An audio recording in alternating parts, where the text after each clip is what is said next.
So the organization is finally demolished in these volumes. This is volumes 22 and 23 that I read of Claymore. Also, I did make a mistake in my last video. I thought there was 24 total volumes because where I'm reading only goes up to volume 24, but apparently there are 27. So still have a few more volumes to go. So just want to clarify that really quickly. Clarify.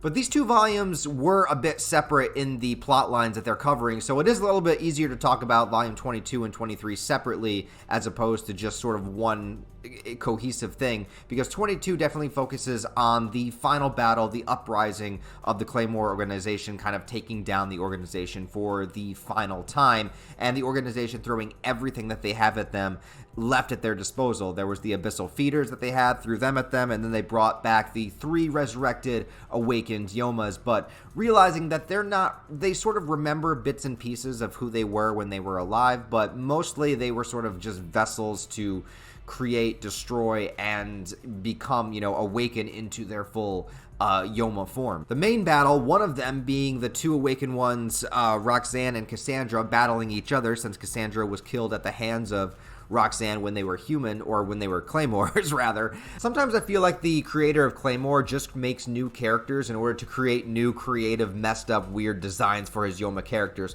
which is perfectly fine with me. So they're having their own kind of confrontation over there, and then Miria is just doing what she has been the MVP of this entire segment of Claymore. So Miria, who we thought was dead, came back, rallied up the troops, created this uprising, and is the one kind of throwing down and leading the charge against everything that is happening here. So our main team kind of shows up, like Deneve and, Dietrich, Helen. They all sort of show up here, lend a helping hand, and I really do like this moment between Deneve and Miria as well, sort of saying that she is the one that inspired everybody to do this. She is the one that is the reason why we know as much as we do about the actual realities of the world. She's the one that's sort of been leading this charge and deserves all of the praise and credit. And also, get up off your ass. You're not dying yet. Like, let's do this. Let's continue this battle, continue the fight and struggle, and see this through to the very end. So I appreciated that aspect. That little moment that they had together was really nice.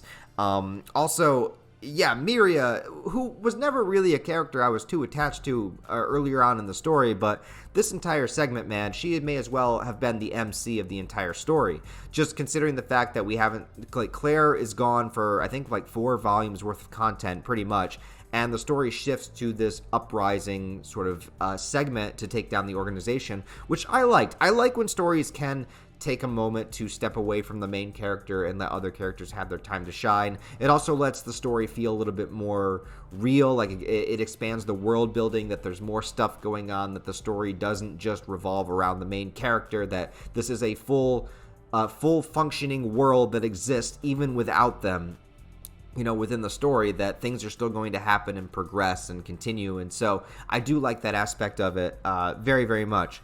Miata also is the one that, she's able to defeat the awakened one that she was fighting, and she also sort of leads into the inside of the organization, underground, where we see something really interesting. And we see what is basically a kaiju-sized severed head of something called the Dragon's Kin, which is something I was really, really interested about when it was first brought up into the story, though I'm thinking it's not really going to play a part in the rest of the manga, but it is essentially what is happening on the outside of the place where the entire Claymore story is taking place on, where there are these creatures, these dragonkin, these gigantic awakened beings that are like the Yoma, but we find out the Yoma are basically created from trying to experiment with the dragonkin and create a creature that is comparable to defeating it. So that was the entire point of the organization and of this Claymore world, this little island that they had sort of commandeered, created civilization on, and basically used it as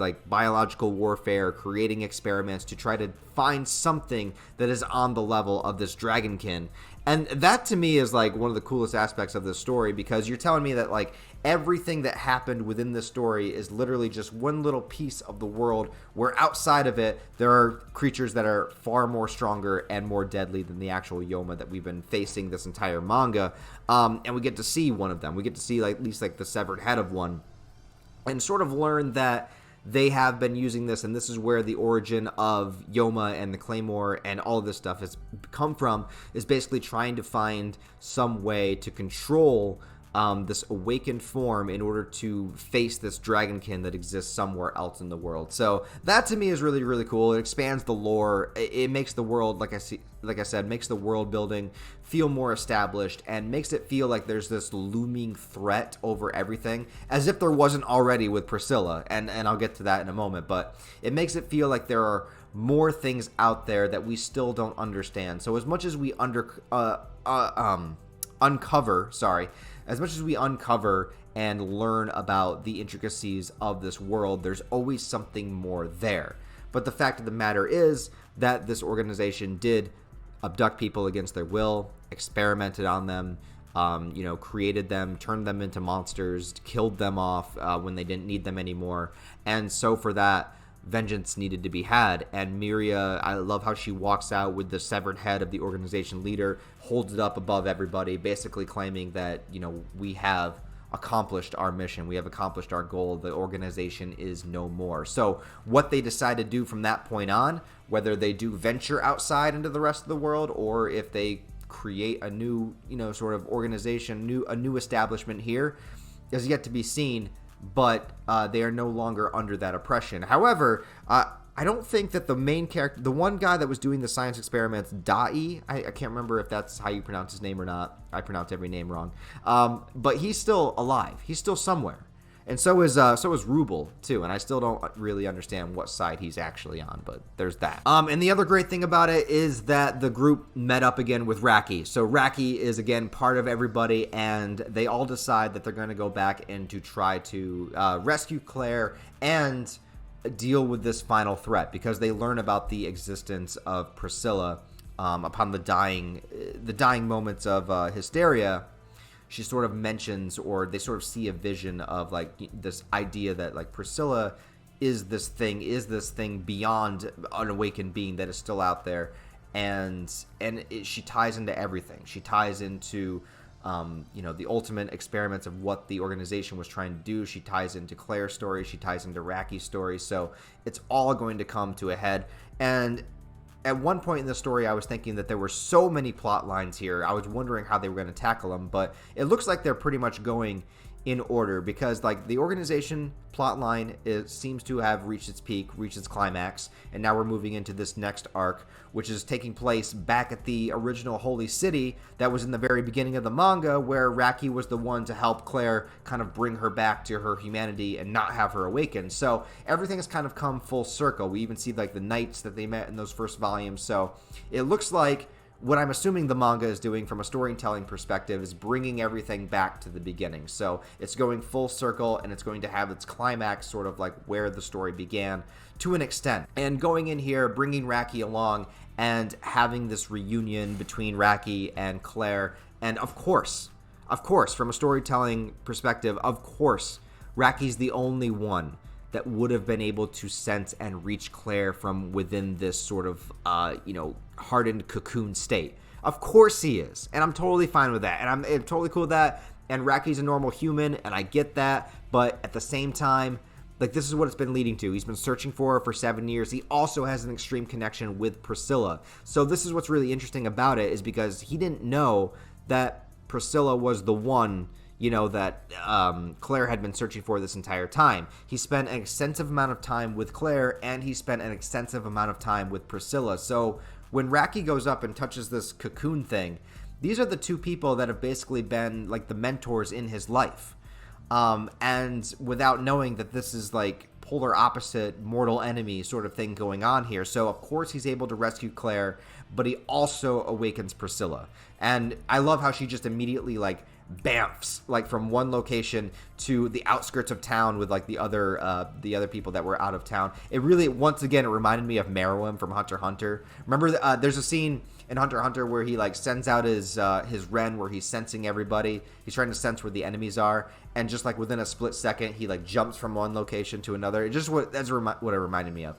We get this reunion between Raki and Claire, and there's this moment where you learn, and I forgot about this, but I remember originally in the flashback scene with Teresa, she opens her shirt and like shows her chest to a bunch of bandits, and I'm just like, I mean, that is one way to distract them, show them those nice meaty titties. But actually what it was to show this sort of like weird scarring that the characters have, because in order to insert this Yoma sense into this Yoma DNA into them, they actually like dissect them. They actually cut them open, basically like the same way you would dissect a creature of some sort. So every injury that was done to them beforehand, before getting the Yoma abilities, does not heal. So they all have this sort of like jagged scar going completely down their body, which I wondered what that was. And there's the moment where Deneve like shows Raki her tits. She's like, "This is what you're gonna see," and I just like picture in my mind like, yes, boobs for the first time. Like I just picture like Raki's like he's so distracted by the tits that he doesn't see the scar, is basically what I'm saying. But I don't really think it's that big of a deal. I mean, I could see how it would be like I feel like a very dehumanizing thing, like a thing of shame, like something you're not able to heal from because it was something done to you, not necessarily something that you wanted to have done. So it's sort of like a shame thing, you know what I mean? It's not necessarily that the scar is so hideously ugly that it's like, repulsive or scary. It's more so of like, this is the reality of the situation. You're seeing the truth is that I was a science experiment. I was cut open, and forced into this way of life. So that's really what it is. But it's also, we get to see Claire's boobs, which is pretty cool. So shit is going down. It looks like we're ramping up to this section of the story. Oh, also, Clarice and Miata are here, and they are characters that I've really been curious about seeing come back and to have some prominence in the story. They're here. I'm glad they're making an effort. Gladia is here too. Everyone's here. All the characters are here. So everyone is centered in this one town, this holy city location. So this is where I'm assuming everything else is going to go down. I'm assuming the finale, the final arc, everything happening here is going to happen within this city. So curious to see where it goes. I'm wondering how Raki is going to respond between this inevitable battle between Claire and Priscilla. I wonder if he's going to try to stop it, or if maybe if they're both connected to him in some way, or they both have some affection for him, maybe he can sort of quell this in a sense. But at the same time, she did kill Teresa, so it's kind of like penance needs to be had. Also, can you allow her to exist within this world? She's completely uncontrollable, so something's gonna happen there. I'm sure a bunch of characters might not make it out, considering they just did have this moment of like, we're all in this together, let's do this. So they might not make it out. But anyways, guys, let me know what you think about volumes 22 and 23 of Claymore. I thought they were really good. I love the finale of this sort of uprising segment, and now moving into this next moment, this battle in the Holy City. So I'm excited to see it. 4 more volumes to go. Let me know what you guys think down in the comments. As always, thank you for watching these videos. Really do appreciate it. And if you like my review, give the video a thumbs up and comment down below, because all interaction helps it be seen in the algorithm better. And if you want to support the channel on that extra level, check the links in the description for my Patreon merch store, and also social media links where you can follow me. So other than that, guys, hope you have a wonderful rest of your day, and I'll talk to you next time.